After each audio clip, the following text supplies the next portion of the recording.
सार्वभौम शिशिल जगन्नाथ दास बाबाजी महाराज की जय। गौड़ीय वेदांत आचार्य शिल बलदेव विद्यावसान प्रभु की जय। शिल विश्वनाथ चक्रवर्ती ठाकुर की जय। शिल नरोत्तम श्यामानंद श्रीनिवास जय पवित्राय की जय। शिल कृष्णदास कविराज गोस्वामी प्रभु की जय। सर्वधर्मदार प्रभु की जय। शिल राय रामानंद प्रभु की जय। नमाचार्य शिल हरिदास ठाकुर की जय। शिल वृंदावन दास ठाकुर महाशय की जय। शिल वंशदास बाबाजी महाराज की जय। श्री रूप सनातन भट्ट रघुनाथ श्री जी गोपाल भट्ट दास रघुनाथ षड़ गोस्वामी प्रभु की जय। प्रेम से कहो श्री कृष्ण चैतन्य प्रभु नित्यानंद श्री अद्वैत गदाधर शिवासादि गौर भक्त विंद की जय। कृपानुग गुरुवर्ग की जय। अनंत बड़ी वैष्णव विंद की जय। अनंत बड़ी सारसात नाडी पादगण की जय। अनंत बड़ी सारसात आचार्य विंद की जय। विंदा देवी की जय। भक्ति देवी की जय। भक्ति विघ्न भक्त विघ्न सर्व विघ्न विनाशंकरी भगवान सिंहदेव की जय। भक्तराज प्रहलाद भुगो नारदवदी माँ भगवतन की जय। बजरंगबली हनुमान की जय। कपिश्वर महादेव की जय। भगवान राम लक्ष्मण भरत शत्रुघ्न सीता माता की जय। श्री कृष्ण चैतन्य मठ की जय। चतुर्मास्य बुद्ध की जय। जय श्रीमद् भागवतम शंकराज की जय। भगवान श्री कृष्ण आविर्भाव उदिवा स्थिति वराह की जय। भगवान श्री कृष्ण नाम गुल लीला धाम परिकर की जय। जय जय त्रिवेणी स्वामी भक्ति चंद्र अरुण महाराज की जय। त्रिवेणी स्वामी जवाहर भक्ति जय सागर महाराज की जय। श्री कृष्ण चैतन्य बड़े त्रिवेणी पादगण की जय। परमेश्वरी बिंद की जय। भक्त मंडली की जय। मातृ मंडली की जय। हिताई गौर प्रेमानंदी महाराज की जय। वंदे श्री गुरु श्रीयुत पदकमलं श्री गुरून् वैष्णवांश्च श्री रूपं साग्रजातं सगण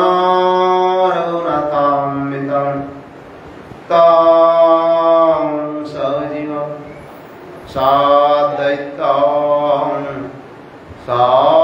सावधूतं परिजनसहितं कृष्ण चैतन्यदेवं श्री राधा कृष्ण पादान् सहगण ललिता श्री विशाखान्वितांश्च नाम श्रेष्ठ मनोमपि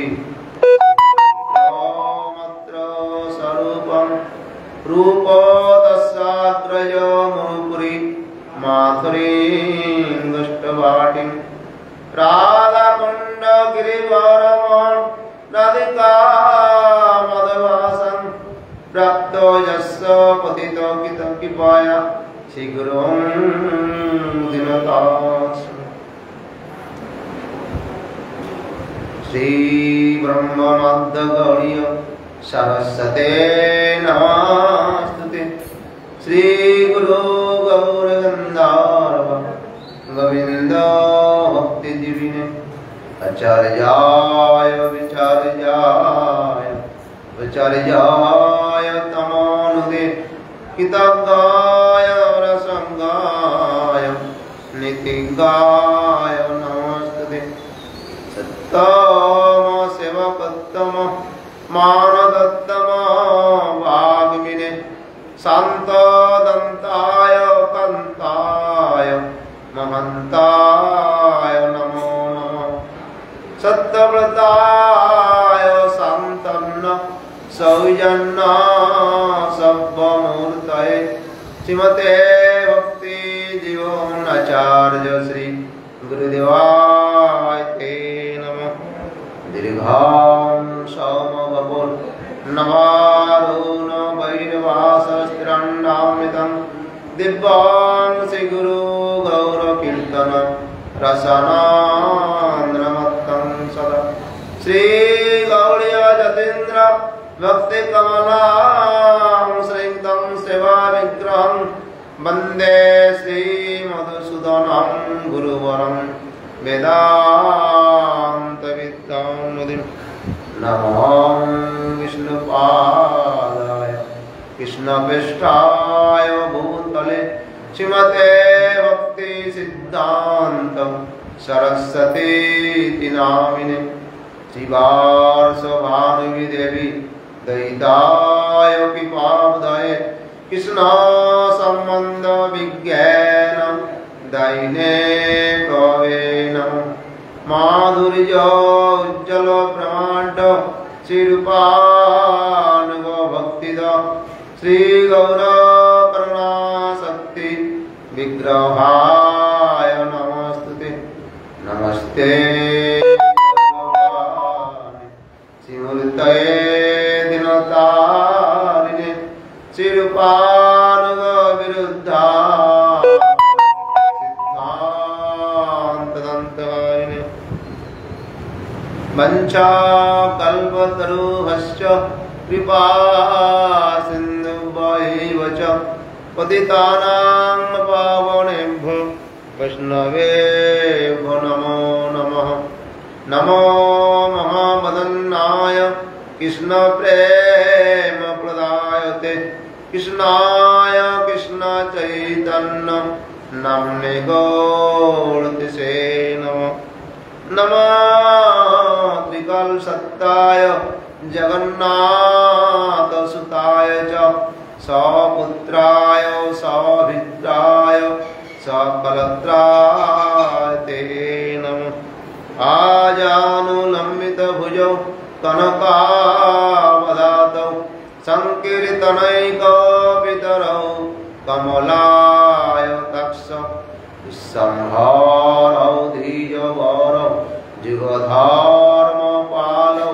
वन्दे जगत्प्रियकरौ करुणावतारौ अनार्पितचरिं चिरात् करुणावतीर्ण कलौ समर्पयातमन्नुत जलरसं सभक्ति श्रियं हरे पुरट सुन्दरदुते कदम्बा संवित सदा हृदय कंदरे स्फुरतु वासचिनान्दन ॐ आनन्दलीलामय विग्रहाय हेमावदिव्योच्छवि सुन्दराय तस्मै महाप्रेम रसप्रदाय चैतन्यचन्द्राय नमो नमः जयति जननिवास देवकी जन्मवाद जदुवर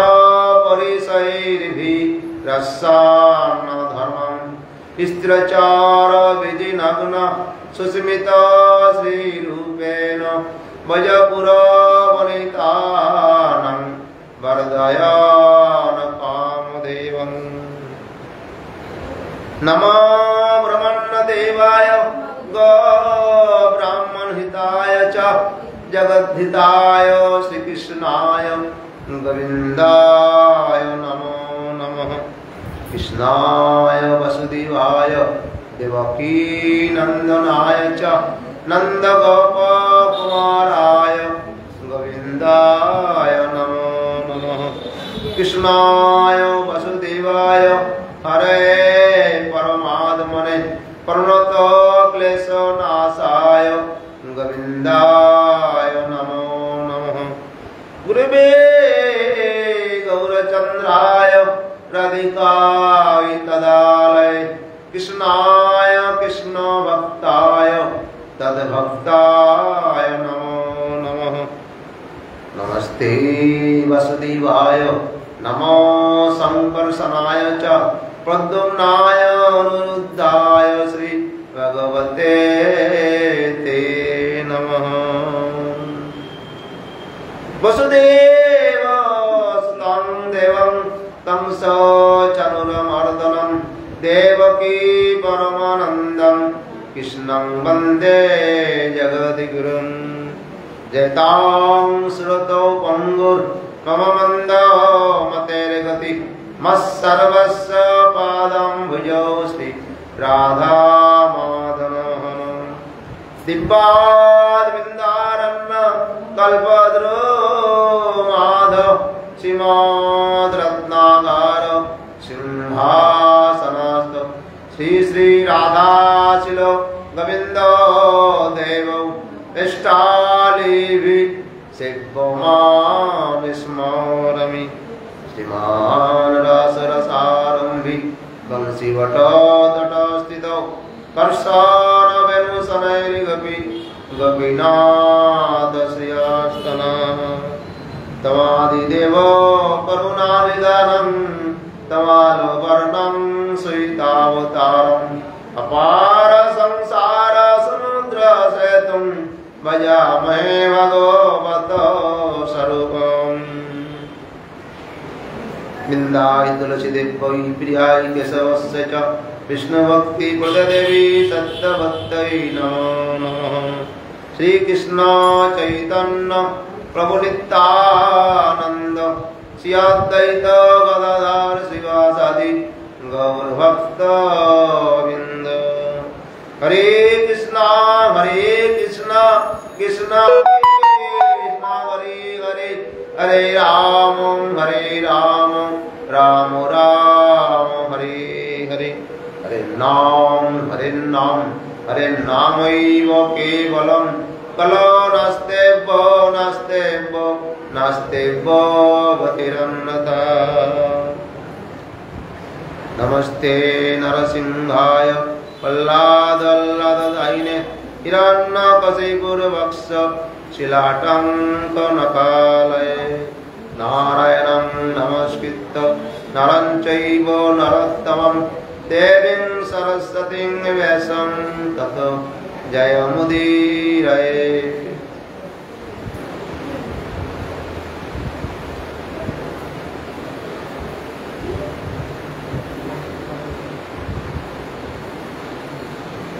जय जय श्री चैतन्य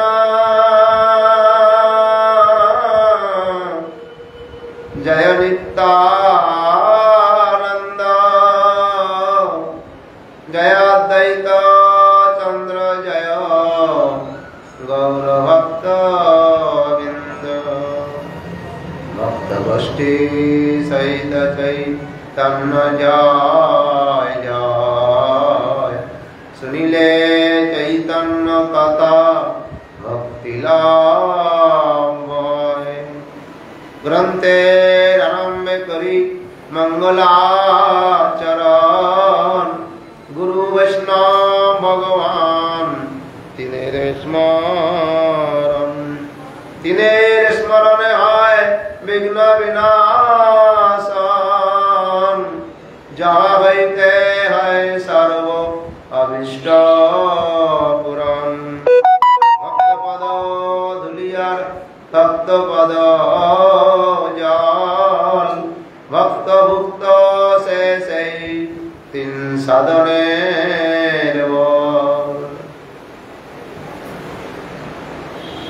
আজকে হচ্ছে আমাদের ভগবান শ্রীকৃষ্ণের আবির্ভাবের দিবস তিথি। অনেকে আজকে ভগবান শ্রীকৃষ্ণের জন্মাষ্টমী পালন করছে, কিন্তু তার মধ্যে কোনো দোষগুণের ব্যাপার আছে। তো তিথি অনুযায়ী আজকে তিথি বিদ্যা আছে, বিদ্যা থাকলে সে তিথি ফল দেয় হয় না, ফলটা উল্টো হয়ে যায়, শাস্ত্রে আছে। কিন্তু জগতে স্মার্ত মত আর বৈষ্ণব মত দুটো মত আছে। স্মার্ত মত তারা আগে আগে চলে, তারা এই সাধারণ যারা এই ছাড়া পড়া এইভাবে দেখে করে, এতে কোনো ফলটা বিপরীত হয়ে যায়। শাস্ত্রে সবই দেওয়া আছে। শুদ্ধ গোস্বামী মত মানে বৈষ্ণব মত, বৈষ্ণব মতে যাই হোক ভগবান যা কিছু করা ভগবানের উদ্দেশ্যে সে তো ফল কিছু পাবেই, তো বিশেষভাবে তিথি থেকে পালন করলে তার আরো বেশি। যাই হোক, ভগবান শ্রীকৃষ্ণকে নিয়েই তো জগতে সবকিছু। তিনি হচ্ছেন জগতের সর্বেশ্বর্বা, অনন্ত কোটি বিশ্ব ব্রহ্মাণ্ডের তিনি অধীশ্বর। অনন্ত কোটি, এই ব্রহ্মাণ্ড নয়, অনন্ত কোটি বিশ্ব ব্রহ্মাণ্ড নিয়ে তিনি পালন করছেন। তিনি কোন ব্রহ্মাণ্ডে জন্মলীলা করছেন, কোন ব্রহ্মাণ্ডে কৌমাল লীলা করছেন, কোন ব্রহ্মাণ্ডে আবার মানে বিচিত্র বিচিত্র লীলা একটা ব্রহ্মাণ্ডে করে যাচ্ছেন। এই তারা হচ্ছে লীলা ভগবানের অনন্তকাল ধরে চলে আসছে। কি হচ্ছে, সেই তিনি যদি না আসেন, ভগবান কর্তম অকর্তম অন্যতা করতেন। ভগবান তিনি স্বাধীন স্বরাট পুরুষ, তিনি তার আসার কোনো প্রয়োজন হবে এর কোনো মানে নেই। তবু তিনি আসেন। তিনি যদি না আসেন, যে আমাদের যে 84 লক্ষ জনি অনন্তকাল ধরে আমরা খালি আসা যাওয়া করে যাচ্ছি, তিনি আসেন কি জন্যে? তার যে ভগবান শ্রীকৃষ্ণের নাম, রূপ, গুণ, লীলা, ধাম, এইসব ভক্তের দ্বারা প্রকাশিত হয়, শাস্ত্রে আছে। সেই সবগুলো স্মরণ করলে, মনন করলে, শ্রবণ করলে, কীর্তন করলে পরম মঙ্গল। খালি মঙ্গল না, কালকে তোমার পাঠই শুনছি, আরে ভগবান শ্রীকৃষ্ণের যদি নাম উচ্চারণ করা যায়, কোটি কোটি জন্মের অঘর রাশি মানে পাপের যে পাপের পাহাড়, পাপের পাহাড় মানে বহু জন্মের যে পাপ সব পুড়ে ছাড়কার হয়ে যায়, নষ্ট করে দেন তিনি। সেই নাম কি? নামের আভাস বলছে যে নামের আভাসেই মুক্ত হয়ে যায়। অজামিল নামের আভাসে মুক্তি হয়ে যায়। নাম মানে দূরের কথা, আভাস। তো এইরকম ভগবানের নাম। কলিকালে ভগবানের নামের থেকে নাম বড়। নামই বলে যে বস্তু ভগবান, তার থেকে নাম কি সেটা বল। কলিকালে নাম রূপে কৃষ্ণ অবতার। কিসের অবতার? ভগবানের অবতার করেছে কি?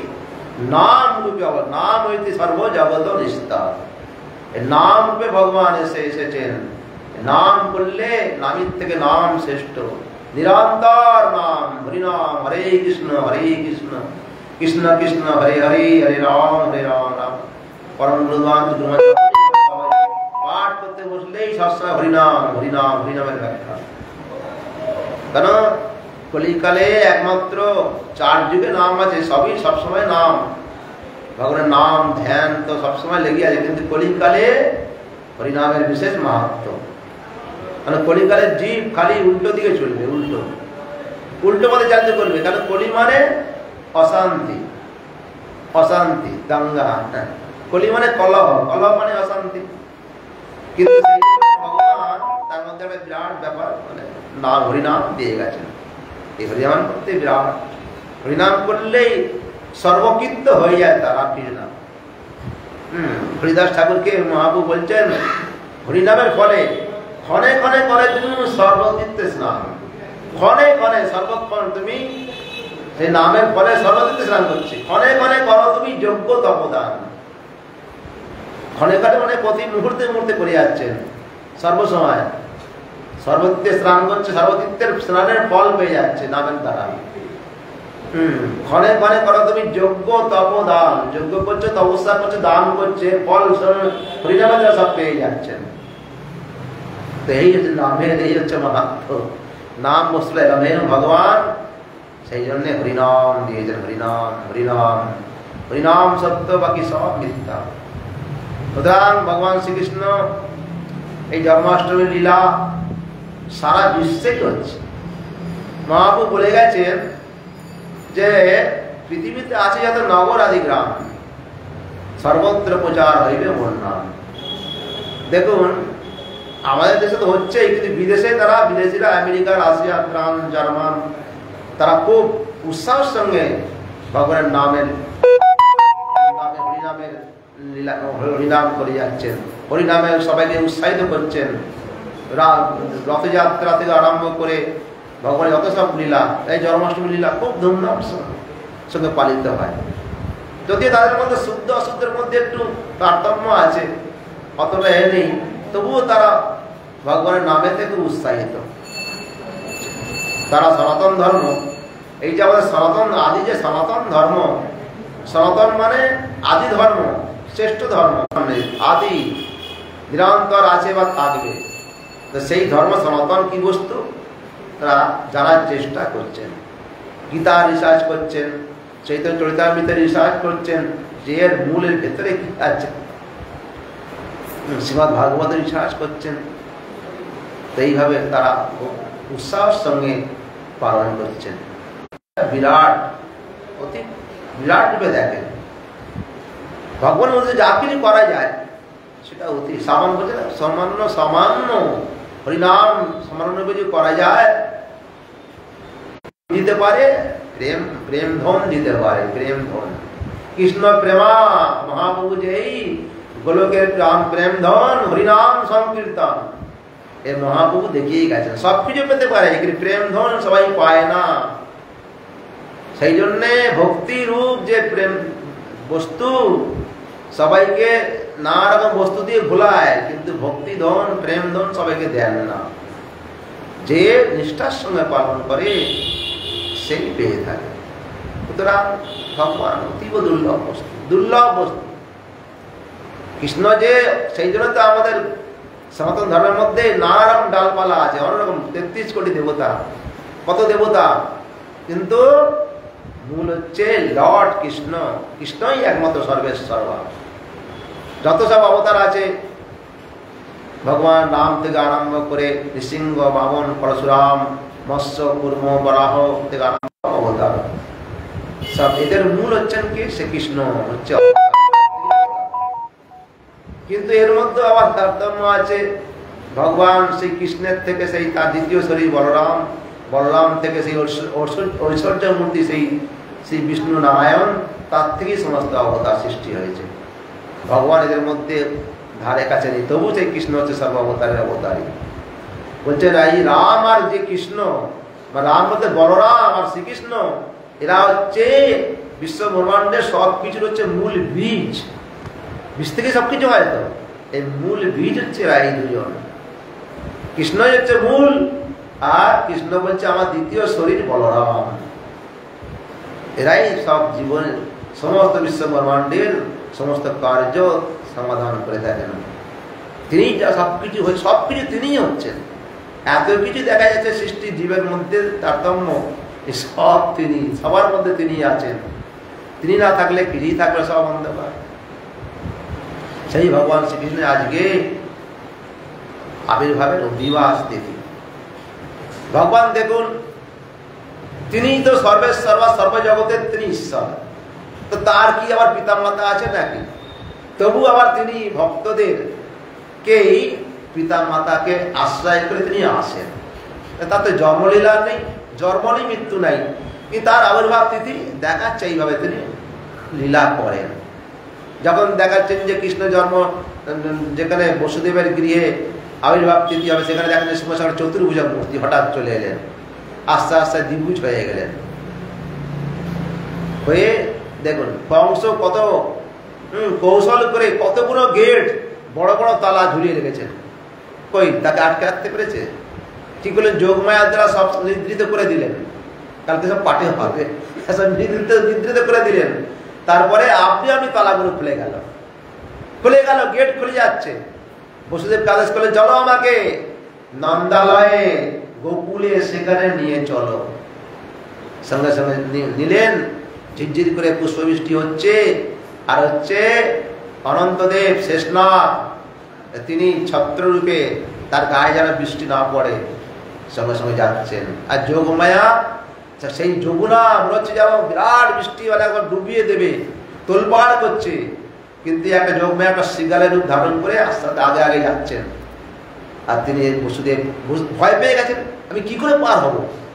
এই সন্তানকে এইভাবে নিয়ে আদেশ হয়েছে নিয়ে যেতে হবে। যোগমায়ার শৃগালের রূপ ধারণ করে আগে আগে চলছেন, ভগবানকে নিয়ে বসুদেব যাচ্ছেন অনায়াসের দিন। তখন দেখছেন যে এখানে নন্দালয়ে সব ঘুমিয়ে আছে। মাতা যশোমতী তারও সন্তান হয়েছে, তার যোগমায়াকে বলেছে তুমি সেখানে আবির্ভূত হও। সেখানে তিনি আবির্ভূত হয়েছেন, আবির্ভূত হয়ে সেখানে কন্যারূপে আছেন। সেই কন্যাটা নিয়ে আসবেন, পুত্রকে সেখানে দিয়ে আসবেন, কেউ জানতে পারবে না। এই ভগবানের লীলা, কেউ বুঝতেও পারবে না।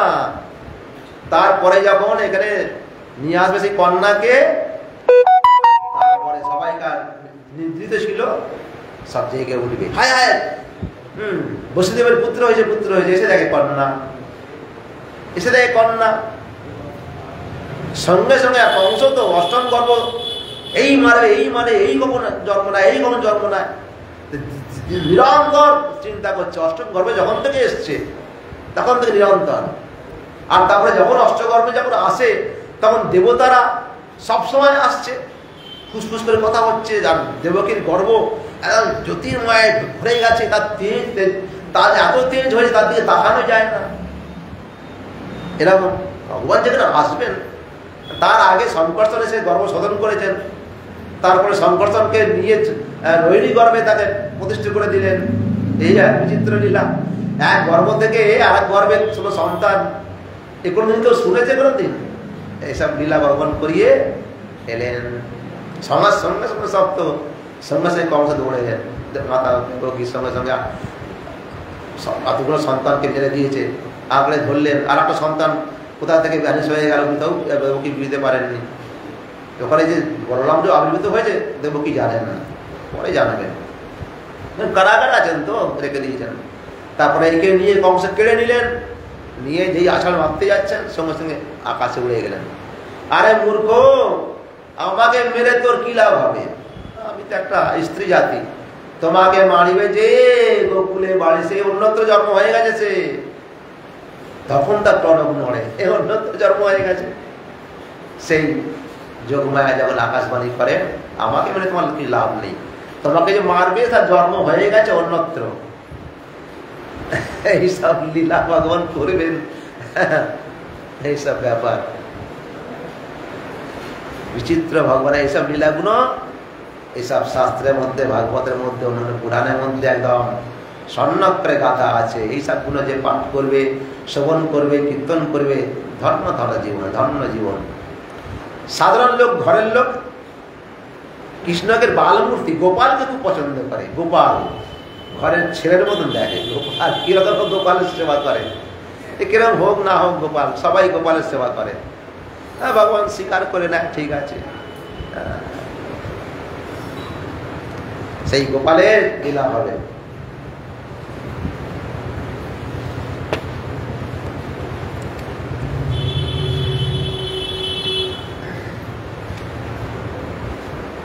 এতদিন ধরে আমাদের গুরু মহারাজ, আমরা তো দেখেছি, দেখুন জন্মাষ্টমীর দিন বলতেন, তোমরা দেখো সকালবেলা দাঁতে দাঁতে আঙুল লাগাবে না, ঘষবে না। কারণ ঘষলেই কি হবে, আমাদের যে পিত্তরস সেখান থেকে প্রকাশ পায় কিছুক্ষণ পরে। জানা যায় এরপরে কিছুদিন আমরা খাবার দেবো, এসব পুরো একের পর এক সব কালেকশন করা আছে। তোমরা কাজ করবে, সকালবেলা জিভ ছুলে নেবে, বারবার কুলকুচি করে সেটা ফেলে দেবে, তা দেখবে ঠিক তোমাদের হবে। দাঁতে হাত দিলে কি হবে, পিত্তরস ছাড়বে কিছুক্ষণ পরে। গুরুমাজ আমাদের এরকম ভাবে বলতেন, বোঝাতেন। গুরুমাজ দেখুন যতক্ষণ না কিছু হবে, বহুদিন ধরে কিছু খান খেতেন না। সেই জন্মাষ্টমী ভগবান আবির্ভূত হবে, অভিষেক হয়ে যাবে, পূজা হয়ে যাবে, তখন 12টা বাজে, তখন 1টা বাজবে, প্রতি বছরই তো আপনারা দেখেন।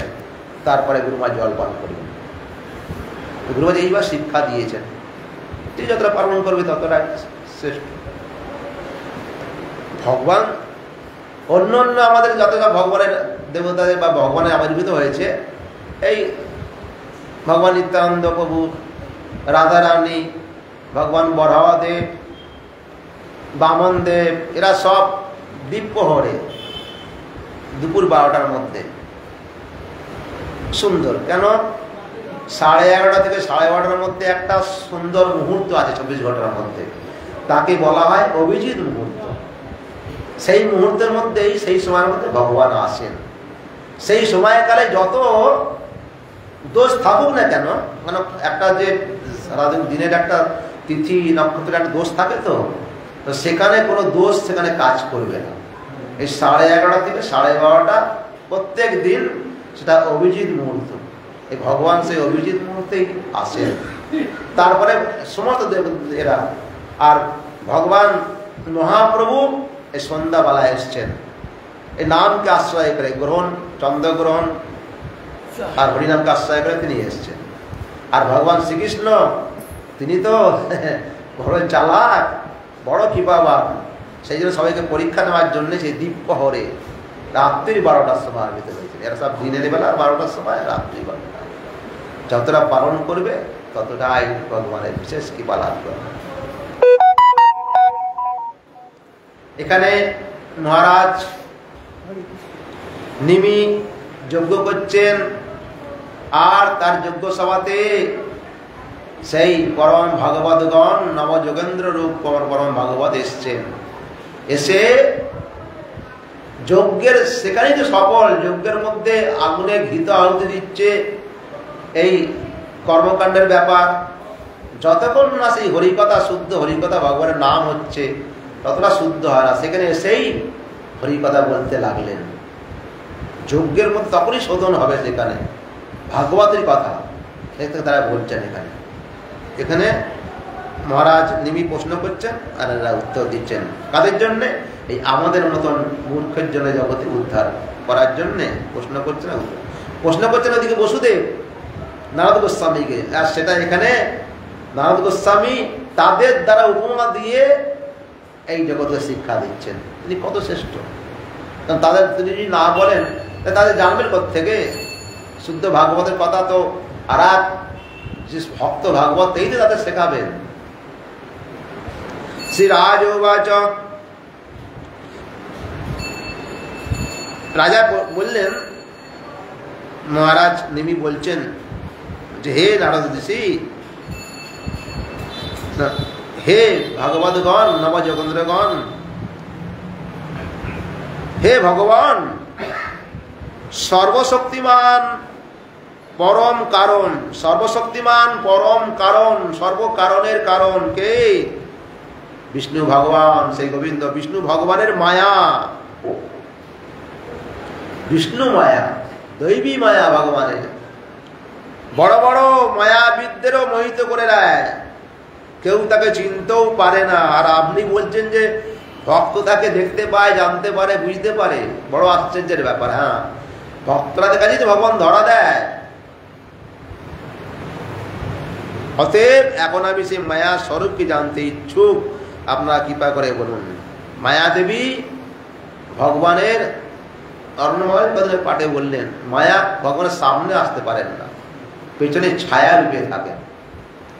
একসময় যখন কেশব কাশ্মীরের সঙ্গে তিনি সমস্ত সারা পৃথিবী হাতির পিঠে এসে জয় জয়কার জয়পত্র সবাই জয় জয় জয় করে আসছে, যখন তখন শুনলেন এই খালি নবদ্বীপে এলেই সারা পৃথিবী তার জয় হয়ে যাবে। আর সেখানে এই 9 বছর 10 বছরের যে শিশু পুত্র নিমাই, 9 বছর বয়স তখন, তিনি সব থেকে নিচু স্তরের যে পড়া ব্যাকরণ, তিনি বাচ্চাদের এই ব্যাকরণ শিক্ষা দেন। তো জানে ব্যাকরণ পড়ে আর কিছু না, যে নিমাইয়ের কাছে যাও, তার সঙ্গে তোমরা আলোচনা করো, আলোচনা করে যদি তাকে যদি হারাতে পারো, তাহলে তোমার জয়পত্র সব জায়গায় জয় জয়কার হয়ে যাবে। তখনকার মধ্যে পাণ্ডিত্য ছিল এই মিথিলা আর নবদ্বীপ। আমার সারা ভারতের মধ্যে মিথিলা ছিল সর্বশ্রেষ্ঠ আর নবদ্বীপ। কাশীও ছিল, দক্ষিণ ভারতে ছিল, কিন্তু মিথিলা হচ্ছে সর্বশ্রেষ্ঠতা। পাণ্ডিত্যের রাজধানী মিথিলা আর নবদ্বীপ। বড় বড় টোল ছিল এখানে, এক সময় হয় না। তো সন্ধ্যের সময় পূর্ণিমা তিথি এসছেন, এসে দেখছেন যে সন্ধ্যেবেলা গঙ্গার ধারে নিমাই তাদের ছাত্রদের নিয়ে পড়াশোনা করাচ্ছেন, আলোচনা করছেন। এমন সময় হাতির পিঠে এসছেন, আসুন আসুন আসুন, এসে তাকে বসালেন। তুমি কি নিমাই? যে হ্যাঁ আমি। আচ্ছা ঠিক আছে, বসুন। এখন আপনার কাছে একটা প্রশ্ন আছে, এই মাতা গঙ্গার বিষয়ে কিছু বলুন। ঝড়ের বেগে তিনি মা সরস্বতী বড় পুত্র 500 শ্লোক বলে গেলেন। তিনি শ্লোক তৈরি করছেন, মা সরস্বতী তার কৃপা সাক্ষাৎ কণ্ঠের মধ্যে আছে। সেখান থেকে 2টো শ্লোক বলছে, এই শ্লোকগুলো ব্যাখ্যা করুন। এর মধ্যে দোষ গুণে বিয়ে, কারণ তার দুটো শ্লোকের মধ্যে তার দোষ দেখা দিয়েছে। বললেন, তখন বলছেন, বলার পরে তখন বৃদ্ধ বললেন একটু ভুল আছে। মহাপ্রভু সেখানে ভুল ধরিয়ে দিলেন। ছাত্ররা তখন চেঁচামেচি করছে, হায় হায় হেরে গেছে, না চুপ করো চুপ করো, আপনি যান। পরে আবার বুঝতে পারলেন যে আমি নিমাইয়ের কাছে হেরে গেছি, কারণ এই শ্লোকের মধ্যে এতগুলো অলঙ্কার আছে, এই দোষ আছে, এই গুণ আছে। সংস্কৃতের তো অলঙ্কার থাকে, দোষ থাকে, গুণ থাকে। বলার পরে বলছে, আজকে হে রাত ধরে সরস্বতী মা আরাধনা করছেন, রাত শেষের দিকে তৃতীয় প্রহরে মা সরস্বতী এসেছেন, বলো বৎস কি ব্যাপার? যে মাতা, আজকে এক বাচ্চা ছেলের কাছে আমি পরাভূত হয়ে গেলাম, বুদ্ধির বিপর্যয় আপনি করিয়ে দিলেন।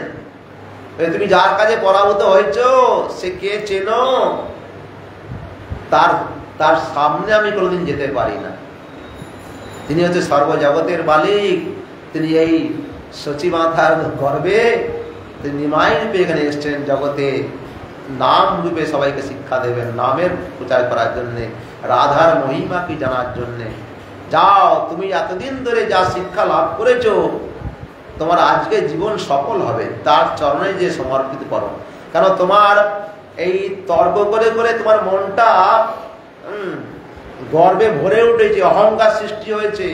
আমি এত বড় পণ্ডিত, সব জায়গাতে আমি জয় করে আসছি, দিগ্বিজয়ী বড় পণ্ডিত, আরো অহংকার বেড়েছে। এই অহংকারটা তোমার দমন করার জন্যেই যা তোমার সন্তুষ্ট হচ্ছে বলে ঠিক জায়গায় তোমাকে এসে মাথা নমাত করলাম, যাও তাকে যে চরণে তোমার ক্ষমা করো, এতদিন চাকরি করেছে বলে দিলেন। তখন জানতে পারলেন না ভগবান তিনি এসে তারপর দিন এসে মস্তক করে চরণে এখন কেঁদে পড়লেন, প্রভু আমি জানতে পারিনি, কৃপা করুন কৃপা করুন।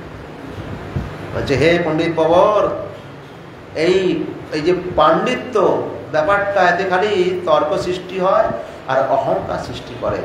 জয় পাবো আর অহংকার, সব ব্যাপারেই অহংকার। যান, যতদিন যা হয়েছে হয়েছে, এবারে ভজন সাধন করুন বলে সেখান থেকে এই হচ্ছে মায়াদেবীর কথা বলে বলা হলো, যে সেখানে ভগবানের কাছে থেকে আসতে পারে না, সেই মায়া ভক্তের কিছুই করতে পারে না। সেখানে বলছেন, আপনি বলছেন এই যে মায়া বড় বড় যত সব ঋষি মহারিষিদের তাদের আসন টলিয়ে দেয়, বড় বড় মায়াবিদদেরও মোহিত করে ফেলে, কারণ তারা তো অনেকেই সৃষ্টি করতে পারে। তো ব্রহ্মা শিবাদী আরো ঋষিরা অনেকেই সঙ্গে সৃষ্টি করতে পারে। বিশ্বামিত্র ঋষি দেখুন না, কত কি সৃষ্টি করে দিলেন সঙ্গে সঙ্গে, তাকে স্বর্গে থেকে একদিন তোমার ফেলে দিচ্ছে, যাও দ্বিতীয় স্বর্গ সৃষ্টি করে দিলেন। তপস্যা দ্বারা সৃষ্টি হতে পারে। বলছে কেউ তাকে চিনতেও পারে না, আর আপনি বলছেন যে ভক্ত তাকে চিনতে পারে, দেখতে পারে, বুঝতে পারে। তা আশ্চর্যের ব্যাপার, আমাকে বলুন। অতএব এখন আমি সেই মায়ার স্বরূপকে জানতে ইচ্ছুক, আপনারা কৃপা করে বলুন। হে যোগীশ্বরগণ, আমি এক মৃত্যু পথযাত্রী মানুষ, সাধারণ মানুষ। জগতের তাপ আমাকে বহুদিন ধরে সন্তপ্ত করেই চলেছে, খালি তাপেই মরছি, তাপ তালায় জ্বলে পড়ে যাচ্ছি বহু জন্ম ধরে, সবাই আমরা চলে যাচ্ছি। আপনারা যে ভগবত কথামৃত, ভগবানের যে কথারূপ অমৃত পান করাচ্ছেন, তা সেই তাপকেই একমাত্র শান্তি দিতে পারে। সেই তাপ, সেই জ্বালা, তাপ মানে জ্বালা, জ্বালাকে ভগবানের কথারূপ যে অমৃত শ্রবণের দ্বারাই সেটা সেই জ্বালা আমার মিটবে, শান্ত হবে। সাধু সঙ্গের দ্বারাই ভগবত রূপ কথা রূপ অমৃত পান করতে করতে এই তাপ শান্ত হবে। ভগবান পান করাচ্ছেন, তা সেই তাপকে নিবৃত্তি করার হচ্ছে মহা ঔষধ। আপনাদের এই যে বাণী শুনছি, সেবারে আমি এখনো পরিতৃপ্ত হতে পারিনি, অতি মধুময় মধুময়। যত পান করছি, যত শুনছি, এত ভগবানের দিব্য কথা, দিব্য লীলা, দিব্য চরিত্র আরো শুনতে ইচ্ছা করছে। আপনারা অনুগ্রহ করে আরো শোনান, আরো শোনান, আরো শোনান, আরো বলুন। তারপরে তৃতীয় ঋষি অন্তরিক্ষ বলছে, অন্তরিক্ষ বাচ এবির ভূতানি ভূতাত্মা মুহাভূতৈ মহাভুজ সজর্চ বচানাদ্য সমাত্র আত্ম প্রসিদ্ধয়ে এবং সৃষ্টানি ভূতানি প্রবিষ্ট পঞ্চ ধাতুবিঃ একদা দশধা অহাত্মানং বিভজুঞ্জুজতে গুণান। এবার দ্বিতীয় যোগীশ্বর শ্রী অন্তরিক্ষ ভক্তরাজ অন্তরিক্ষ বললেন, হে রাজন, হে মহারাজ, ভগবানের মায়া সর্বত অনির্বচনীয়, বাক্যের দ্বারা কতটা তোমাদের আমি বোঝাবো, এটা অনুভবের বস্তু, সবাই জানতে পারে না, বুঝতে পারে না। কেন? আমরা ত্রিগুণময়ী মায়ার দ্বারা আবদ্ধ হয়ে আছি, বোঝার শক্তি বা ক্ষমতা আমাদের নাই। সাধন ভজনের দ্বারা অনুভব করতে পারা যায়, অনির্বচনীয়। তাই আপনি বলেছেন যখন কিছু বলার চেষ্টা করবো, তাই এটি নিরূপণ তার কার্য দ্বারাই হয়ে থাকে, তার কার্য দ্বারাই নিরূপণ হয়ে থাকে। এক সময় সেই ভগবানকে প্রসন্ন হলেন মার্কেন্ড ঋষি, ভগবানের মায়া দেখতে চেয়েছিলেন। শ্রীমদ্ ভাগবতে দ্বাদশ স্কন্ধে সুন্দরভাবে বলেছেন, তিনিও তাকে ভগবান দেখিয়েছিলেন। কিভাবে যে নাকানি চুপানি খেয়েছেন পরে বিদে বলেন, হায় হায়, ভগবান তার শরীরের মধ্যে প্রবেশ করলেন, বটপত্র স্বয়ং করে ভাসছেন, দেখাচ্ছেন, দেখলেন যে সেখানে এক বিরাট এক সাগরের মধ্যে তিনি হাবুডুবু খাচ্ছেন। এইভাবে ভগবানের মায়া প্রকাশ করলেন। ভক্ত দেখতে চায় না। ভগবানের মায়া সর্বত অনির্বচনীয়, তাই এটি নিরূপণ তার কার্য দ্বারাই হয়ে থাকে। আদিপুরুষ পরমাত্মা, আদিপুরুষ পরমাত্মা ব্রহ্ম যে শক্তি দ্বারা সম্পূর্ণ ভূতের কারণ হন, ঋষিরা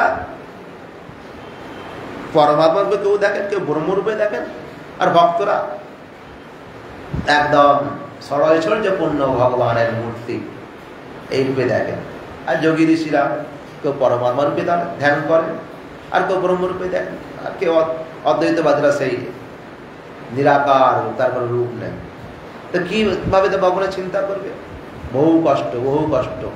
ভগবান গীতাতে প্রশ্ন করছেন অর্জুন যে তোমার যে নিরাকার রূপ আর সাকার রূপ, এই দুটোর মধ্যে শ্রেষ্ঠ কি? ভগবান বলছেন, আরে নিরাকার নিরাকারের মধ্যে কি পাবে? তাদের বহু কষ্ট, বহু কষ্ট। একটা জিনিসের চিত্রকে স্থির করতে হবে। তো সেই যারা ধ্যান করে নিরাকারে, যে নাকের ডগাতে আছে এখানে, এইভাবে তারা ভগবানের চিন্তা করবে, কিন্তু আকার নিয়ে কি চিন্তা করবে? করে বহু কষ্ট ধরে আমাকে লাভ করে, বহু কষ্ট, বহু কষ্ট। কিন্তু ষড়ৈচর্য রূপ ভগবান আছেন, ভক্তরা এইভাবে পাতা ফুল ফল দিয়ে আমাদের সেবা করে, আমি শীঘ্রই প্রসন্ন হয়ে যাই। নিরাকারের মধ্যে কষ্ট দিক, নিরাকারে কি দেখবে তারা? শূন্য একটা।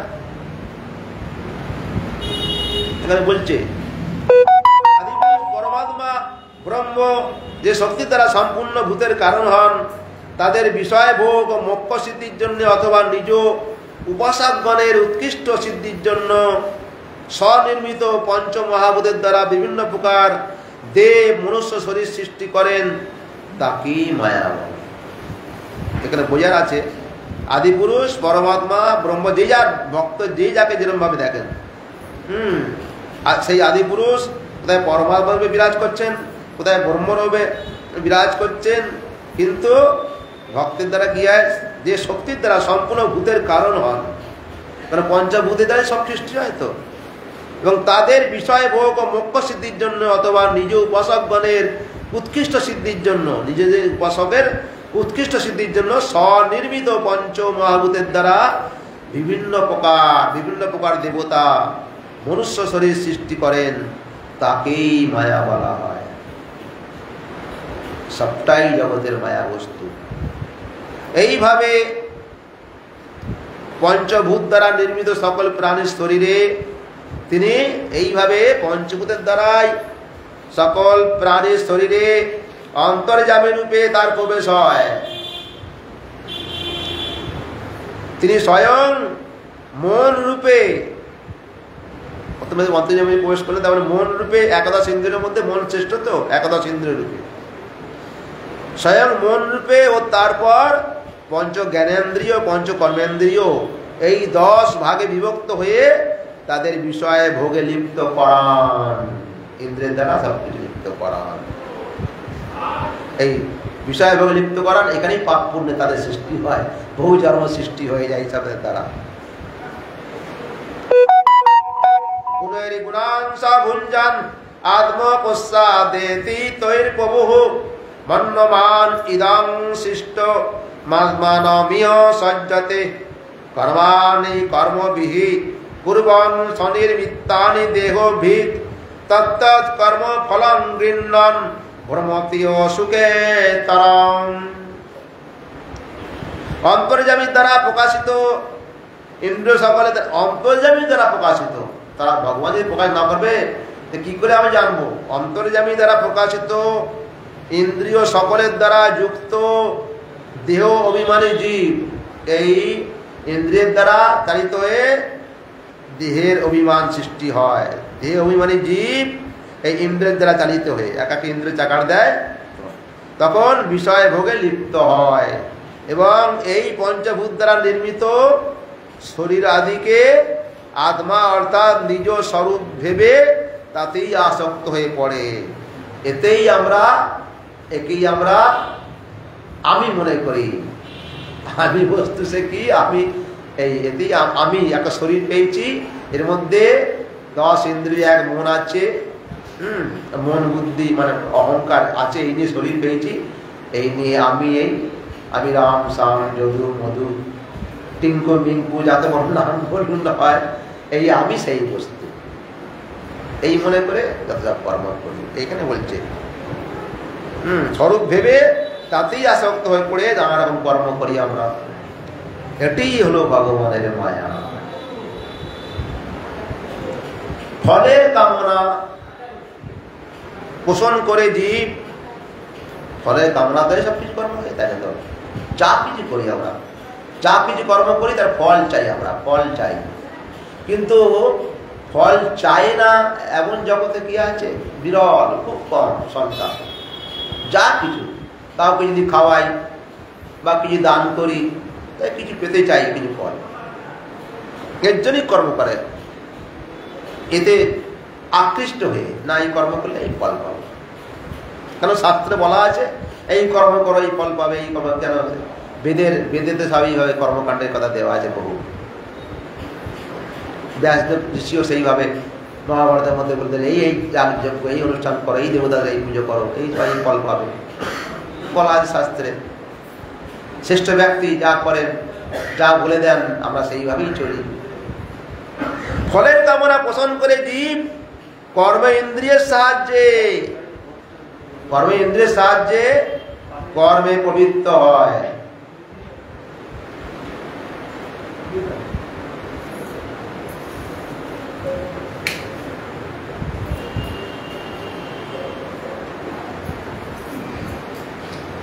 ফলের কামনা পোষণ করে জীব কর্ম ইন্দ্রিয়ের সাহায্যে কর্মে প্রবৃত্ত হয়। সেই কর্ম অনুসারে শুভের ফল সেই কর্ম করতে থাকে। যখন অন্যদিকে মন দেবেন না, কেন? মন বিচলিত হয়ে গেলেই পাটের মধ্যে যে ভাবটা নষ্ট হয়ে যায়। ফলের কামনা পোষণ করে জীব কর্মেন্দ্রিয়ের সাহায্যে কর্মে প্রবৃত্ত হয়, আর সেই কর্ম অনুসারে শুভের ফল হচ্ছে সুখ। শুভ কর্ম করলে আমি সুখ লাভ করব, আর অশুভের ফল হচ্ছে দুঃখ। অশুভ কর্ম করলে দুঃখ পাবো, সবাই জানে। আমি ভালো কাজ করি ভালো ফল পাবো, আর যদি অশুভ ভালো কাজ না করি তখন দুঃখ পাবো, জানি। তা সত্ত্বেও মানুষ করতে থাকে।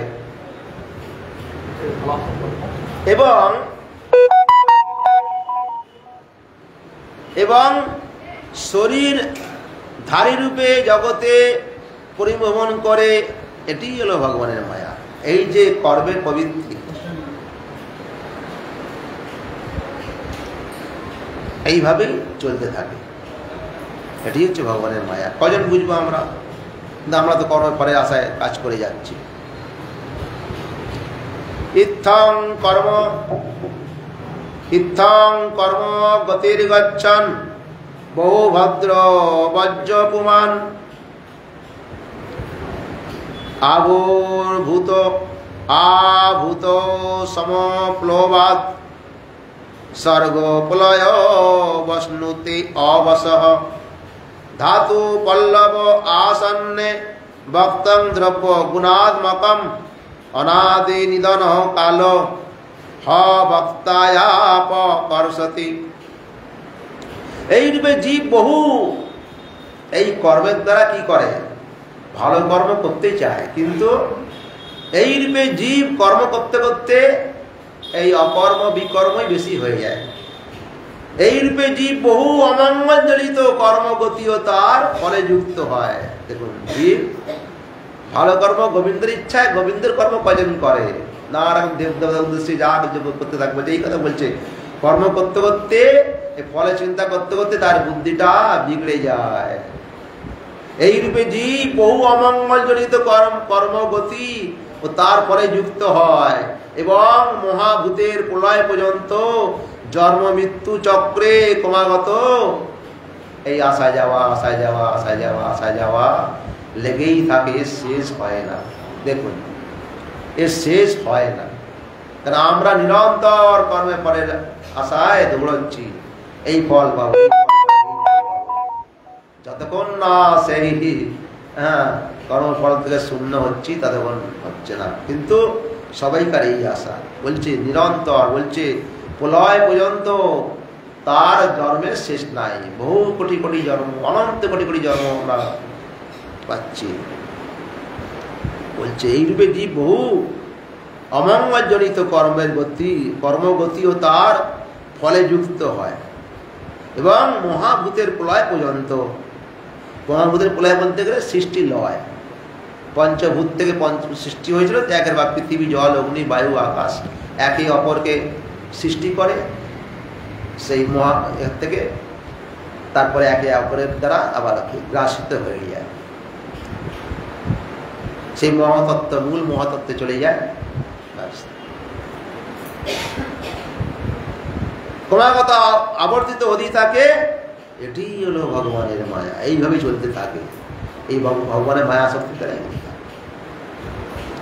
পঞ্চভূতের প্রলয়কাল উপস্থিত হলে পৃথিবী, বায়ু, অগ্নি, জল তাদের সব শেষ হয়ে গেল। পঞ্চভূত যতক্ষণ থাকে ততক্ষণ সৃষ্টি চলতে থাকে, আর যতক্ষণ তার যদি লয় হয়ে যায় তার সব তো শূন্য হয়ে গেল।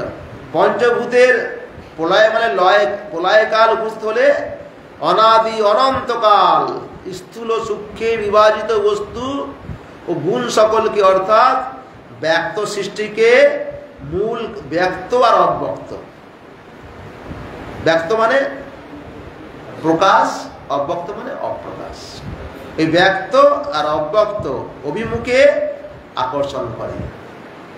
এটি হলো ভগবানের মায়া।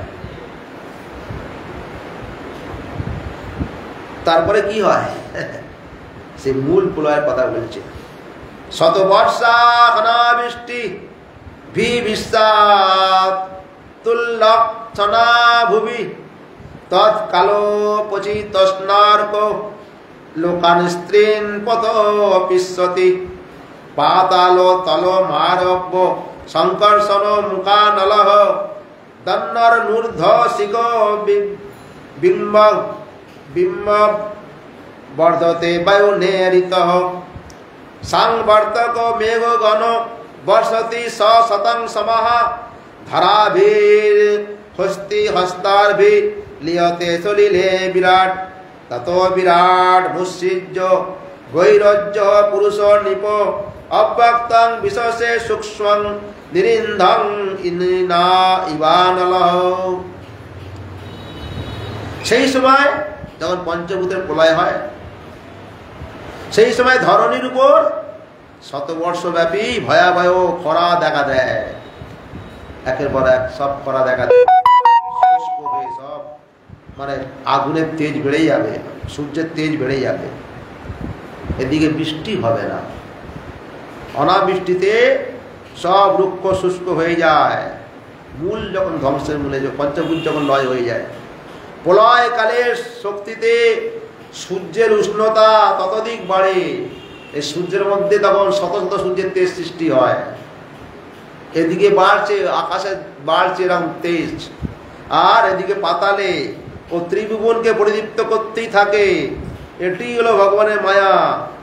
তখন শেষনাগ সংকর্ষণের মুখ দিয়ে, যে পাতালে যিনি আছেন, ধরণীকে আমাদের ধারণ করে আছেন, তখন শেষনাগ সংকর্ষণের মুখ দিয়ে অগ্নির প্রচণ্ড লিলিহান শিখা নির্গত হয় তলায় আর উপরে, এবং বায়ুর প্রেরণায় সেই অগ্নিশিখা পাতাল লোক থেকে দহন আরম্ভ করে, আর ভয়ানক বিশাল কলেবর ধারণ করে, চারিদিকে ছড়িয়ে পড়ে। এটি হলো ভগবানের মায়া। তখন চারিদিকে এটা ব্রহ্মাণ্ডটা অঙ্গারে পরিণত হয়। অঙ্গার মানে ছাই, পুড়ে যাকে লাল দেখে না, অঙ্গার মানে লাল পিণ্ড দেখা যায়, ছাই হয়ে গেলে ঘুঁটে পুড়ে গেলে কেন লাল ইয়ে দেখা যায় না, সেরকম হয়ে গেছে এরকম, উপর থেকে সূর্যের তেজে দিয়ে তলা থেকে। তারপর কি হয়, শতবর্ষব্যাপী খরা ও অনাবৃষ্টি। তারপরে হওয়ার পর প্রথমে তো খরা হতে ওদিকে আরম্ভ করে, তেজ হতে হতে হতে এদিকেও তলা থেকে জ্বালাতে লাগলো। তারপরে কি হবে, শতবর্ষ এইভাবে থাকবে। খরা ও অনাবৃষ্টি সৃষ্ট প্রলয়কারী সংবর্তক বহুদিন ধরে থাকবে, শতবর্ষ।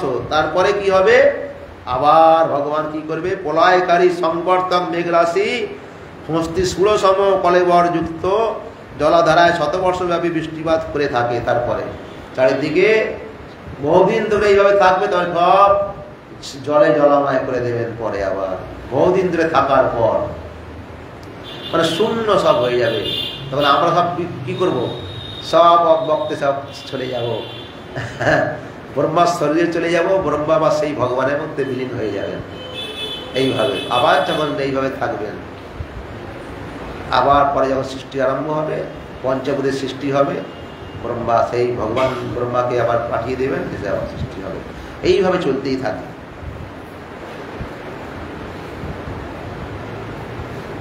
তারপর শতবর্ষব্যাপী হস্তি ষোড়শ সম, এতদিন ধরে বৃষ্টি হয়নি তো, খরা হয়েছিল, চারিদিকে সব পুড়িয়ে ছায়ের গাদা হয়ে আছে, আর কিছু নেই। কলেবরযুক্ত জলধারায় শতবর্ষ বৃষ্টিপাত করে, বিশাল ব্রহ্মাণ্ড তখন জলমগ্ন হয়ে পড়ে, আর তখন কিছু দেখা যায় না। এটি হলো ভগবানের মায়া। সেই জলের মধ্যে দেখেন না, প্রলয় পয়দি জলের মধ্যে, হ্যাঁ, সেই পৃথিবী তলায় চলে গেল, সেখান থেকে আবার তাকে তুলে আনেন, সেই বরাহ তুলে এনে আবার প্রতিষ্ঠিত করেন। হে রাজন, এটা একটা অন্য লীলা। আর এখানে সে মূল কথা বলছেন এখানে, হে রাজন, ইন্ধন শেষ হয়ে যাওয়ায় যেমন অগ্নি নির্বাপন হয়, জ্বালানি, ইন্ধন মানে জ্বালানি, জ্বালানি শেষ হয়ে গেলে কি হয়, অগ্নি শেষ হয়ে যায়, ছায়া পরিণত হয়। তেমনি বিরাট পুরুষ এই যে ব্রহ্মাণ্ড শরীর ত্যাগ করে সূক্ষ্ম অব্যক্ত রূপে লীন হয়ে যান। এটি হলো ভগবানের মায়া।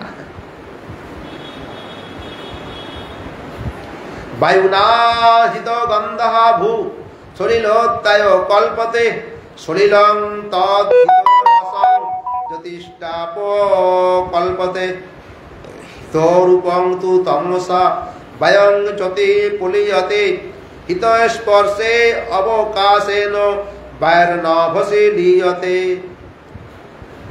বায়ু পৃথিবীর গন্ধকে শোষণ করে নিলে সেটি জলে পরিণত হয়। মানে এক এক ভূতকে যখন সৃষ্টি যখন ধ্বংস করে, সৃষ্টি তো হয়ে গেছে, এইভাবে সৃষ্টি এইভাবে হয়। বায়ু পৃথিবীর গন্ধকে শোষণ করে নিলে সেটি জলে পরিণত হয়, এবং সেই বায়ুই জলের আর্দ্রতাকে শোষণ করে নিলে নেয় যখন ফলে, তখন তার উপরে উপাদান কারণ অগ্নিতে পরিণত হয়। এটি হলো ভগবানের মায়া। পঞ্চভূত একের পর এক একটা সৃষ্টি লয় করে দিচ্ছে। অন্ধকার অগ্নির স্বরূপকে হরণ করে নেয়, সেই অগ্নি আবার বায়ুতে লীন হয়ে যায়। যখন আকাশ বায়ুর সর্বশক্তিকে হরণ করে, তখন তা আকাশে লীন হয়ে যায়। এইভাবে সৃষ্টি এইভাবে চলতে থাকে, আর এইভাবে লয় হতে থাকে।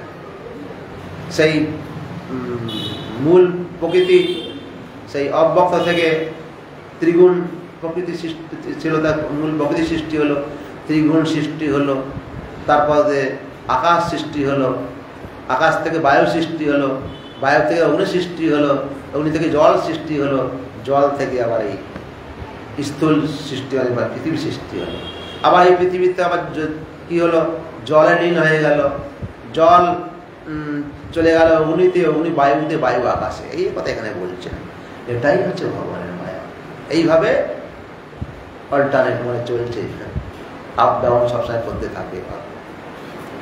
এইভাবে বহুকাল ধরে চলছে, অনন্তকাল ধরে চলছে।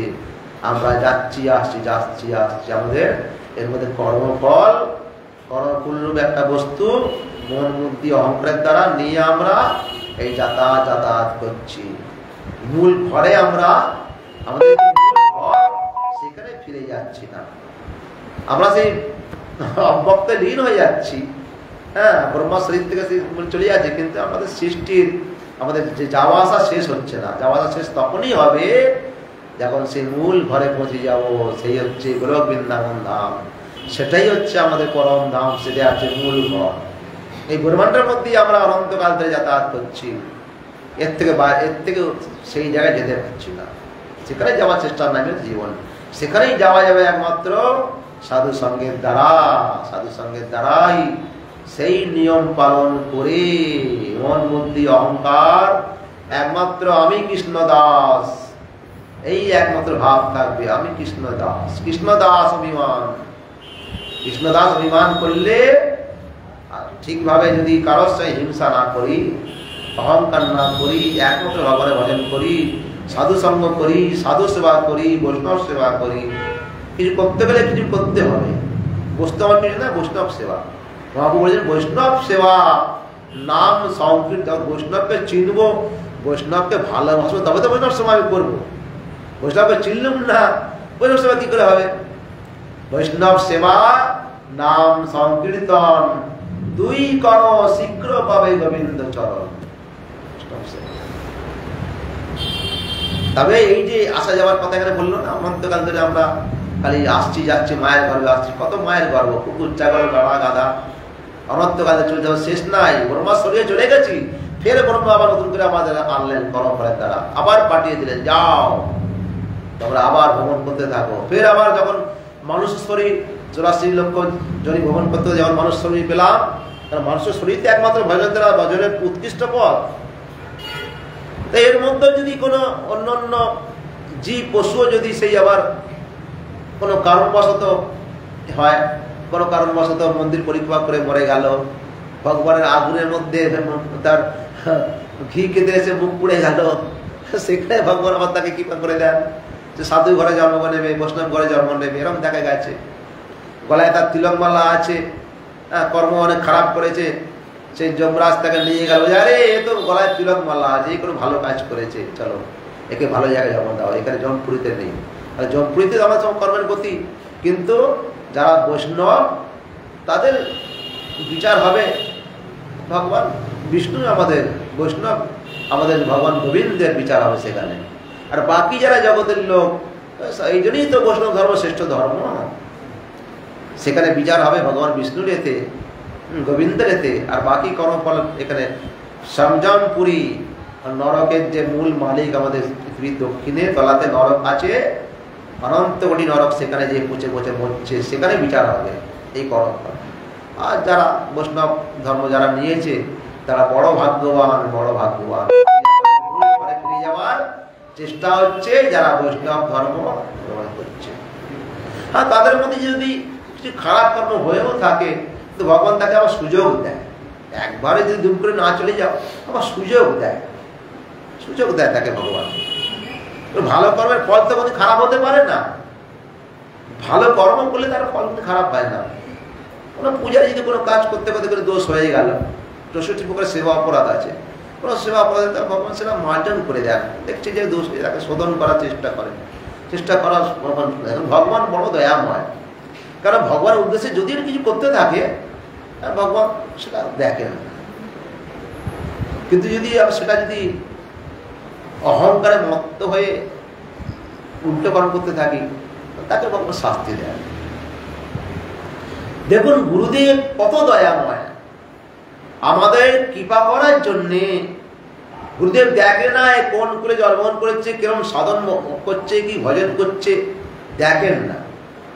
গুরু চেষ্টা করেন না তোমরা ভজন কর। অনেক গুরুদেব থেকে দীক্ষা নিয়ে উৎপাত কর্ম করতে থাকে, ঠিক মতন ভজন করে না, নানা রকম কুকর্ম লিপ্ত থাকে। গুরুদেব জানেন এরা করবে, কেন জগতের জীব, কারণ পশু ভাব তো সবসময় তাদের মধ্যে আছে। তাকে যদি আমি দীক্ষা না দেয়, সুযোগ যদি না দিই, তো অনন্তকাল তো সেই তো তার দাতা দেখেই থাকবে। গুরুদেব বড় দয়াময়, সেই জন্যে গুরুদেব কৃপা করেন। এর জন্য গুরুদেবকে অনেক কষ্ট পেতে হয়। কারণ শিষ্যের দোষ যখনই সে দীক্ষা নেয়, তখনই গুরুদেব শিষ্যের সমস্ত দোষ তার গ্রহণ করে থাকে। গুরুদেবই আমাদের সর্বেসর্বা, সব কিছু হয়, কিন্তু এই জন্য গুরুদেব অনেক কষ্ট পেতে হয়। দেখায় যে গুরুদেব এই মানুষ তো শরীর নয়। গুরুদেব দেখায় বলেছে আমাদের কত কষ্ট পাচ্ছে। এই কষ্ট কার জন্যে? আমাদের মতন মূর্খ কুকর্ম করছি, দীক্ষা নিয়ে ঠিক মতন ভজন করছি না, ঠিক নিয়মে চলছি না। এই জন্যই বৈষ্ণবদের কষ্ট, এই গুরুদেবের কষ্ট। গুরুদেব হচ্ছেন ভগবানের একমাত্র আপনজন, ভগবানের প্রতিনিধি। গুরুদেব সামান্য বস্তু না, যেন গুরুদেবকে মনুষ্যায়ন করতে, কিন্তু মনুষ্য বুদ্ধি এসে যায়, যেন না আসে। সেই জন্য বলছে আমার থেকে আমার ভক্তের পূজা বড়। গুরুদেবকে সেইভাবে আরাধনা করতে হবে, সেইভাবে দেখতে হবে। সেই দেখাটা যদি আমাদের ঠিক মতন না হয়, ফের আমাদের উল্টো পথে চালিতে করবেন। এই জন্যে বলছেন গুরুদেব যা কিছু আগে সদ্গুরু আচরণ করো, সদ্গুরুর চরণ ধরো, তবে এই অনন্তকাল ধরে যে আমরা যে পচে পচে মরছি, অনন্তকালে জন্ম পাচ্ছি, সেখান থেকে রেহাই গুরুদেবই করবেন। গুরুদেবই তো কৃষ্ণ ভজনের মূল শিক্ষা দেবেন। এইভাবে চল। গুরু মহারাজ বলতেন আরে তোমরা এসে প্রশ্ন করো না, কি করে কল্যাণ হবে? শাস্ত্র বলছে, গীতাতেও বলছে, যাও সেই মহাপুরুষের কাছে, যে তোমরা প্রশ্ন করো। তৎবৃত্তি পরিপাদনে পরিপোষণ সে ভয়া উপদেষ্টাতে তে জ্ঞানান জ্ঞানীন তত্ত্ব দর্শিন। তত্ত্ব দর্শনকারী সেই জ্ঞানী শুদ্ধ ভক্ত সেই গুরুদেব রূপে যে বিরাজ করছেন জগতে, আমি তাকে আমার তাকে যাও, যে প্রশ্ন করো আমার কল্যাণ কিসে হবে, কেন এত তাপ হচ্ছে, কেন এত কষ্ট পাচ্ছি। সেই জন্যই মহাপুর গণেরা এসেছেন মহাপুর সঙ্গে, প্রশ্ন করছেন সনাতন গোস্বামী, তার তো সব পাওয়া হয়ে গেছে, প্রভু আমি কে, আমার স্বরূপটা কি, কেন নিরন্তর আমি কষ্ট পাচ্ছি, এত তাপ দিচ্ছি কেন, এত দুঃখ পাচ্ছি কেন, এত জ্বালা পাচ্ছি কেন। এখানে জ্বালার কথা বললেন না, সেই জ্বালাটা নিবৃত্তি কি করে হবে এটাও বলে দিলেন। এই 9 জন যোগীশ্বর আছে, একেবারে নিজের যে কথা ভজন সাধনের কথা সব ভুলে যাবেন একেবারে। কেন? আমাদের জন্যই যে প্রশ্ন, আমাদের জন্যই সব কিছু, এর জন্যই সমস্ত। নাহলে এই 84 লক্ষ যদি মানুষ জন্ম পাওয়াটা তখনই সার্থক হবে যতক্ষণ আমরা ঠিক জায়গায় ঠিক গুরু পাচ্ছি। তা নাহলে নানান দেবদেবী আরাধনা করে কি হবে? গীতাতে 9ম অধ্যায় ভালো করে পড়বেন। আরে যারা অন্য অন্য দেবতার পূজা করে তারা মহামূর্খ, মহামূর্খ, মহামূর্খ লেখা আছে। অন্য অন্য দেবতাদের কাছে যে আমরা ফল চাই, ফলটা তো শীঘ্রই দেবে, সেই ফলটা তো সেই তাদের না, সেই ফলটা যে কাঁচা ফল, আর ভগবান দেবেন পাকা ফল। ভগবান যেটা দেয়, বলছে ভগবান যে আমি যেটা দিই সেটা নষ্ট হয় না, দেবতারা যেটা দেবে সেটা নষ্ট হয়েই যাবে, নষ্ট হয়ে যাবে। সেই জন্য বলছে তারা মূর্খ, জানে না, তবুও চেষ্টা করো। তারা যে আরাধনা করে অন্য দেবতা রূপে করে আমাকে, কিন্তু তারা জানে না। তাহলে সেই সব দেবতারা, আমরা যেসব গুরুদেবের আরাধনা করি, গুরুদেব কি করে, তার গুরুদেবকে দিয়ে দেন, তার গুরুদেব দিয়ে যান, সেই বস্তুটা, সেই পূজাটা ভগবানের কাছে পৌঁছে যায়। এইভাবেই আমাদের ধারা চলে। এই হচ্ছে আমাদের রূপানুগ ধারা। আমরা যে মন্ত্র পেয়েছি, এই প্রভুপাদ গৌরকিশোর দাস বাবাজি মহারাজ পরমাংশ প্রভুপাদ দিয়েছিলেন, দেখুন কত কৃপা করে। এই গৌড়িয়া মঠের যে দীক্ষা মহাপ্রভু বলে দিয়েছিলেন। প্রভুপাদকে যখন ভক্তিমোহন ঠাকুর যখন বললেন যাও ওই গৌরকিশোর দাস বাবাজি মহারাজ, প্রভুপাদের পাণ্ডিত্যের ঘোড়া খেয়েছিল মনে, 9 বছর বয়সে সমস্ত জ্যোতিষশাস্ত্র সব শিখে গেছিলেন, বিরাট শিক্ষা লাভ করেছিলেন। গৌরকিশোর দাস বাবাজি মহারাজ বিশেষ লেখাপড়া জানতেন না, উনি দেখুন গৌরকিশোর দাস বাবাজি মহারাজ আর কথা কিরকম ভাবে বলবো, বলতে গেলে কুসুম সরোবরে থাকতেন। বাংলাদেশে বিবাহ করেছিলেন, তারপরে দেখলেন সংসার তো ঠিক নয়, যখন জানতে পারলেন চলে গেলেন বৃন্দাবনে। বৃন্দাবনে কুসুম সরোবরের ধারে থাকতেন, রাধাকুণ্ডের কাছে। কুসুম একটু আগে গেলে গোবর্ধন এদিকে যেতে যেতে কুসুম সরোবর পড়বে, রাধাকুণ্ড থেকে আগে পরিক্রমার পথ যেতে কুসুম সরোবর, সেখানে থাকতেন। সেখানে রাধারানীর উদ্দেশ্যে ফুল তুলে মালা গাঁথতেন। গৌরকিশোর দাস বাবাজি বলছেন মালা গাঁথতেন, রাধারানী সখীদের পাঠিয়ে দিলেন, যাও ওই বাবার থেকে মালা নিয়ে এসো। ললিতা, বিশাখা, চিত্রা, চম্পকলতা, রম্যদেবী, সুদেবী আদি বোধে তাদের কোনো রূপ ধারণ করে একটা সামান্য বাচ্চা মেয়ের ভিতরে বাবা মালা কাটা হয়েছে দেন। বুঝতে পারছেন যে এটা সাধারণ মেয়ে না, মালাতে চেয়ে আনতেন। দেখুন কত বড় রাধারানী, কত কৃপা। সেই লেখাপড়া জানতেন না, তার উদ্দেশ্যে সেই উন্নয়ন করতেন, সেখান থেকে মালা দিতেন। তিনি পরে নবদ্বীপে চলে আসেন, এসে থাকেন, আমাদের গৌরদ্বীপে থাকেন, নবদ্বীপে থাকতেন। কীভাবে জীবনযাপন করতেন? শ্মশানে কাপড় পর ফেলে দেওয়া হয় না, সেইগুলো গঙ্গায় ধুয়ে শোধন করে করতেন, কারণ তিনি চাইতেন না। ফাঁড়ি ফাঁড়ি পড়ে থাকতো, সেখান থেকে চাল চেয়ে গঙ্গায় খেতেন লঙ্কা দিয়ে। কোনো কোনোদিন রান্না করতেন, বা কোনো শুদ্ধ ভক্ত হলে সেখানে খেতেন। গৌরদ্বীপে ভক্তিমঠ ঠাকুরের ভজনগুলি ছিল, সেখানে যেতেন, সেখানে যে হরিকথা শুনতেন। বলতে কি বলবো ঠাকুর মশাই, যে জগতের লোক খালি কুকর্ম করছে, কুকর্ম করছে। তখন অপসম্প্রদায় প্রচুর বেড়ে গেছিল, সবাই মহাপুর ভজন করছে, কিন্তু অপসম্প্রদায় প্রচুর বেড়ে গেছিল। তখন প্রভুপাদকে বললেন, যাও এনার থেকে দীক্ষা নাও। প্রভুপাদ বললেন, আজকে ঘোরায়, কালকে ঘোরায়। বলছেন আপনি যে যার সেবা করেন, হ্যাঁ তিনি তো বড় চতুর, চতুরের সেবা করেন আপনি আমাকে বঞ্চিত করতে পারেন, আপনাকে যতদিন ঘোরাবেন আপনার থেকে দীক্ষা নেবই। দাও ঠিক আছে, তুমি কালকে এসো, মহারাজ জিজ্ঞেস করবো, আজকে জিজ্ঞাসা করতে ভুলে গেছি, কালকে বলবো। এইভাবে কতদিন ঘোরার পরে মহাবু আজকে দিয়েছেন, সেই মন্ত্র আমরা পেয়েছি। তো সেই মন্ত্রকে নিষ্ঠার সঙ্গে পালন করে জপ করতে হবে, ভজন করতে হবে, হরিনাম করতে হবে। তাহলেই যে আমাদের যে অনন্তকাল ধরে যে আমরা এই যাত্রা লেগে আছে, এর থেকে আমরা নিবৃত্ত। নিষ্ঠার সঙ্গে যদি নিষ্ঠা, নিষ্ঠার জন্য, এই নিষ্ঠার জন্যই কথা বলা, নিষ্ঠা, নামের নিষ্ঠা। দেখুন দেখুন না, হরিনাম করতে করতে মন চলে গেল, জপ করতে করতে অনেক করতে মন চলে গেল, যা যা হয়ে গেল, যা হলো। কিন্তু যতক্ষণ না বলছে মহাপ্রভু অর্জুনকে বলছেন, মন তো সেই চঞ্চল ইন্দ্রিয়, মন বারবার পালায়, তাকে টেনে আনো, চেষ্টা করো, অভ্যাস করো, অভ্যাস করো, অভ্যাস করতে করতে করতে করতে লেগে থাকে। কারোর দিকে তার এরকম যদি করতে থাকে, কারো দোষ দেখার, গুণ দেখার বিচার আসবে না। আমরা 7 দিনে কি করলো না, নিজের দোষকে চাপা দেওয়ার জন্য অপরের দোষ দেখি। অপরের দোষ দেখার কারণটা কি? নিজের দোষ চাপা দেওয়া। আর নিজের দোষ করছি, নিজের যে কত দোষ আছে কাকে বলবো? কিন্তু ভক্তরা নিজের দোষ দেখেন, অভক্তরা দোষ দেখেন না, খালি অপরেরই দোষ দেখেন। নিজের দোষ দেখতে হবে, নিজের কুকর্ম বলতে হবে। নিজের কুকর্ম, নিজে যে খারাপ কাজ করে কাউকে বলে কি? বলে না। নিজের খারাপ কাজটা অপর বলে, আমি এই কাজ করেছি, আমার কিছু হলো না। যে ভক্ত, আমার সারা জীবন কিছু হলো না, কিছু হলো না, ভজন করলুম না, খালি কুচিন্তা, তু মতলব আসে, এরকম বলতে হবে। কিন্তু সে কি করে? অপরের দোষ দেখে, হ্যাঁ, তাদেরই দোষ দেখতে থাকে। তাহলে কি হবে? সে 84 লোককে যাতায়াত করবো। সাবধান, সাবধান, সাবধান। যাই হোক, আজকে ভগবান শ্রীকৃষ্ণের আবির্ভাব, অধিবাস তিথি, আমরা মনে মনে এই সংকল্প করবো, হে গুরুদেব, যা কিছু করেছি যেন অন্যায় না করি। এ থেকে আমাদের শিক্ষা লাভ করতে হবে, করে ভগবান শ্রীকৃষ্ণের দিকে এগোতে হবে। গুরুদেবকে প্রথম স্মরণ গুরুদেবকে আগে জানাতে হবে, কারণ গুরুদেব কৃষ্ণকে পাকাপাকি ভাবে জানাবেন, আমরা কতটা কি জানাবো, তখন পূর্ণ হবে। বঞ্চা জয় জয় গুরু মহারাজ কি জয়। भगवान श्री कृष्ण आविर्भाव प्रतिभा स्थिति बना की जाए। समागत गौर भक्ति वृंद लिया निताई गुरु।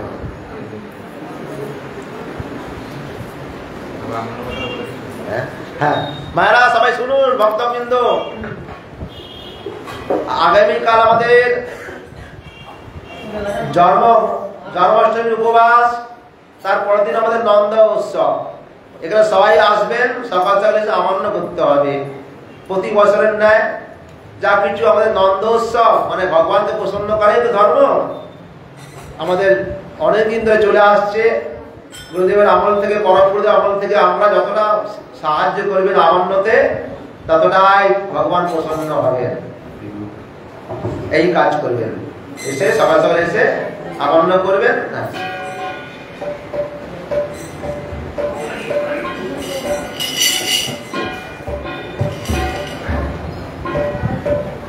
জানাম জানাম সফলতা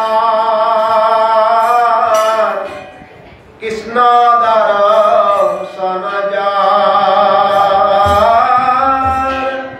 জানাম সফলতা কৃষ্ণ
উচ্চস্তরে কীর্তন।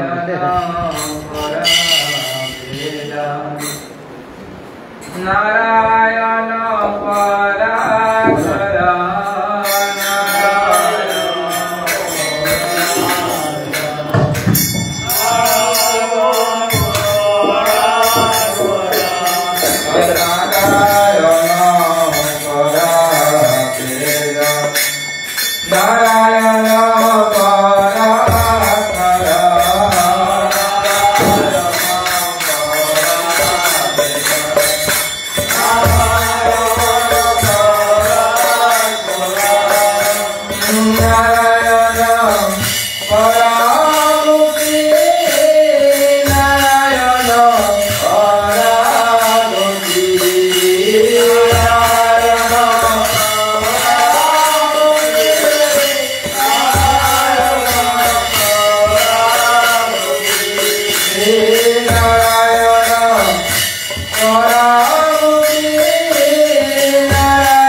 Hare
Hare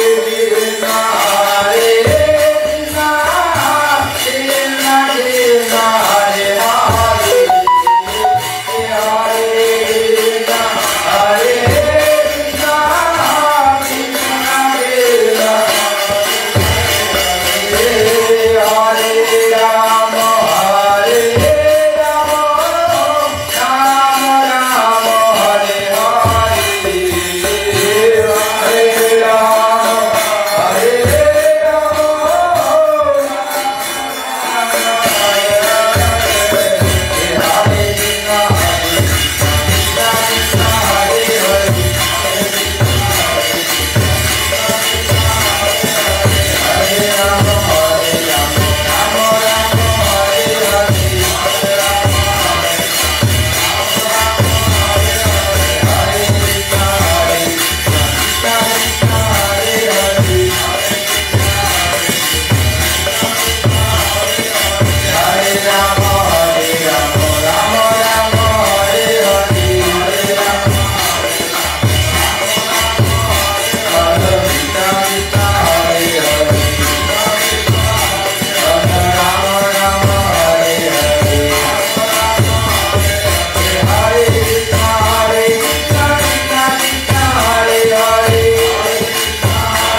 Hare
देश लोगों दास बाबा जी महाराज की जय श्री सच्चिदानंद भक्तिविनोद ठाकुर की जय जय श्री लोग विष्णु सार्वभौम जगन्नाथ दास बाबा जी महाराज की जय श्री सनातन भट्टरनाथ श्री गोपाल भट्टरनाथ की जय प्रेम से कहो श्री कृष्ण चैतन्य कहो नित्यानंद श्री अद्वैत वल्लभाश्वर गुरु बोला नारद महा भागवत की जय गीता भागवत वेद पुराण रामायण महाभारत की जय ग्रंथराज की जय जय नित्यानंद जी नित्यानंद महाचार्य की जय हराय के बतावत की जय माता की जय सापर नित्यानंद की जय जय महाप्रभु की महाप्रभु की जय सच्ची माता की जय जगन्नाथ की जय विष्णु की जय देव की जय सापर की जय जय राम लक्ष्मण भरत सीता बलराम हनुमान की जय राम की जय कृष्ण बलराम की जय राधा कृष्ण गोविंद नाथ की जय जसोदा मैया की जय नंद बाबा की जय रवि माता की जय देव की सुदाम सदा सकल की जय सिद्धार्थ दास की जय राम की जय जय श्री कृष्ण आदिवासी की महामहोत्सव की जय जय श्री चैतन्य मठ की जय दास सागर की जय प्रदाल की जय की जय की जय जय श्री चैतन्य मठ माता की जय प्रभु की जय मन आत्मा की जय महाराज की जय जय माधव महाराज की जय सन्यास ब्रह्मचारी मातृमंडल की जय जय अनंत कोटि चतुर्मासी पुत्र की जय समागत भक्त की जय निताय प्रमानंदे वरण के महाराज की जय समागत भक्तवृंद की जय निताय